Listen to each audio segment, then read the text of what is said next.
வணக்கம். எப்படி இருக்கீங்க எல்லாரும்? நம்ம நல்லா இருப்போம். நம்ம எல்லாரும் எப்பவுமே நல்லா தான் இருக்க போறோம். சரிங்களா? ஓகே, இன்னைக்கு முத்ரா பத்தி சில விஷயங்கள் பேசலாம் அப்படின்ட்டு ஒரு டாபிக். இது தெரிஞ்சுக்கோங்க, நல்லது. இது ரொம்ப நல்லது. முத்ரா அப்படின்னா என்ன, முத்ரா ஏன் பண்ணணும், என்னன்னு சொல்றதை விட இப்ப எல்லாருமே முத்ராஸ்ன்னு சொல்றாங்க. முத்ரை பிடிக்கிறாங்க, முதிரத்தை பிடிங்க அப்படின்னு தான் சொல்றாங்க. ஸோ எதனால நம்ம முத்ரா பிடிக்கணும் அப்படின்றத இப்ப நான் இந்த வீடியோல உங்களுக்கு சொல்லி கொடுக்க போறேன். முத்ரா செய்யறதுனால என்ன நடக்கும் அப்படின்னா, இப்போ நம்ம பாடி அப்படின்னா ஒரு உடம்பானது நல்லாவும் இருக்கும், கெட்டும் போகும், சில சந்தர்ப்பத்துல நோய்வாயும் படும் இல்லைங்களா? ஸோ அப்படி இருக்கும் பொழுது நம்ம இடத்த, இப்ப நான் இங்க நிக்கிறேன் அப்படின்னா என் இடத்த சுத்தமா வச்சுக்கணும் அப்படின்னா முத்ரா செய்யலாம். எனக்கு வந்த வியாதியை போக்கிக்கணும் அப்படின்னா நான் முத்ரா செஞ்சுக்கலாம். சரிங்களா? இல்ல எனக்கு வர்ற நோயை நான் தள்ளி போடணும் அப்படின்னாலும் நம்ம முத்ராவை செஞ்சு அதை தள்ளி போட்டுக்கலாம்.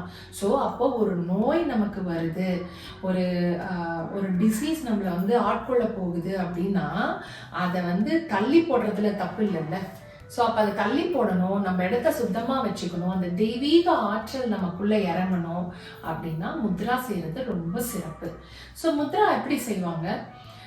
பொதுவாக நம்மளுடைய விரல்களை கொண்டு செய்வாங்க இல்லையா? பார்த்துருப்பீங்க, நீங்கள் நிறைய வீடியோஸ் பார்த்துருக்கலாம் முத்ரா செய்கிறத. ஆனால் அதை விரல்கள் கொண்டு ஒரு சில வகையான பொசிஷன்ஸ் இதெல்லாம் வைப்பாங்க. ஸோ அதெல்லாம் ஏன் வைக்கிறாங்க அப்படின்றது தான் இந்த வீடியோஸில் நான் உங்களுக்கு சொல்லி கொடுக்க போகிறேன். ஸோ இப்போ நம்ம விரல் அப்படின்னா, இப்போ நான் என்னோட பாம் எடுத்துக்கிட்டேன்னா 5 விரல் இருக்கு. ஸோ ஒன்று கட்டை விரல், ஆள்காட்டி விரல், நடு விரல், மோதிர விரல் மற்றும் சுண்டு விரல் இல்லையா? ஒரு கையில விரல்கள் அப்படின்னா இதுதான். கட்டை விரல் நெருப்பை குறிக்குது, வியானன் வாயு இதுல குடிக்கொண்டிருக்கு. நம்ம ஆள்காட்டி விரல் காற்றை குறிக்குது. இந்த ஆள்காட்டி விரல்ல சமான வாயு குடிக்கொண்டிருக்கு. சரிங்களா? அடுத்தது நடுவிரல். இந்த நடுவிரல் ஆகாய தத்துவத்தை குறிக்குது, அதாவது ஆகாஷ் பார்ட்டிக்கலை குறிக்குது. இதுல என்ன வாயு குடிக்கொண்டு இருக்கு அப்படின்னா பிராண வாயு குடிக்கொண்டு இருக்கு. சரிங்களா? அடுத்ததா மோதிர விரல். இந்த மோதிர விரல் மண் தத்துவத்தை குறிக்குது. மற்றும் இதுல என்ன வாயு குடிக்கொண்டு இருக்குன்னா, இந்த மோதிர விரல்ல என்ன வாயு குடிக்கொண்டு இருக்கு அப்படின்னா உதானன் வாயு குடிக்கொண்டு இருக்கு. அடுத்ததா சுண்டு விரல். இந்த சுண்டு விரல் தண்ணி தத்துவத்தை குறிக்குது. மற்றும் இதுல அபான வாயு குடிக்கொண்டு இருக்குன்னு சொல்றாங்க.